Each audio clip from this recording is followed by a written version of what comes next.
بسم اللہ الرحمن الرحیم۔ یہ کائنات کیسے بن گئی؟ خلیفہ ہارون الرشید رحمۃ اللہ علیہ کے پاس ایک ملحد شخص آیا اور کہنے لگا، اے امیر المؤمنین، تیرے عہد کے علماء نے اس پر اتفاق کیا ہے کہ اس دنیا کا کوئی خالق ضرور ہے۔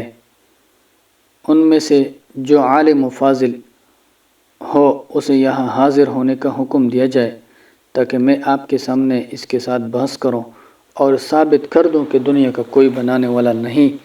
چونکہ امام ابو حنیفہ رحمۃ اللہ علیہ کا اس وقت علماء میں بڑا نام اور افضل مقام تھا، لہٰذا ہارون رشید نے آپ کے پاس پیغام بھیجا اور کہا، اے مسلمانوں کے امام، آپ کو اطلاع ہے کہ ہمارے ہاں ایک شخص آیا ہے اور وہ دعویٰ کرتا ہے کہ صانع یعنی کائنات کا بنانے والا کوئی نہیں، اور وہ آپ کو مناظرہ کی دعوت دیتا ہے۔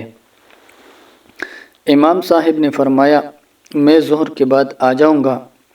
خلیفہ کا پیغام بر آیا اور جو کچھ امام صاحب نے فرمایا اس کی اطلاع دے دی۔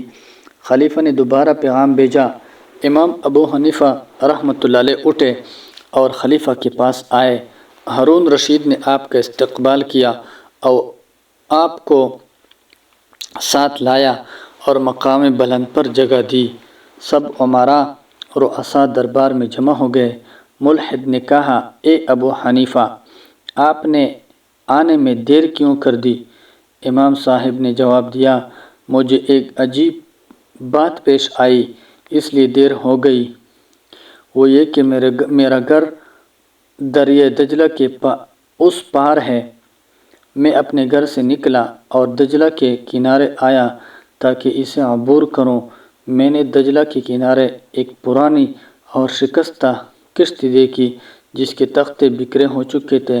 جو ہی میری نگاہ اس پر پڑی، تختوں میں اضطراب پیدا ہوا، پھر انہوں نے حرکت کی اور خود ہی اکٹھے ہو گئے۔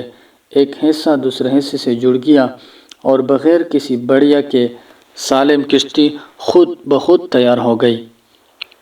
میں اس کشتی میں پر بیٹھا اور وہ کشتی بغیر ملاح کے دریا کے دوسرے کنارے کی طرف چلنے لگی۔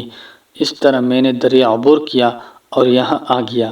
ملحد نے کہا، اے رؤسائے دربار، جو کچھ تمہارا امام و پیشوا اور تمہارے عہد کا افضل انسان کہہ رہا ہے اسے سنو۔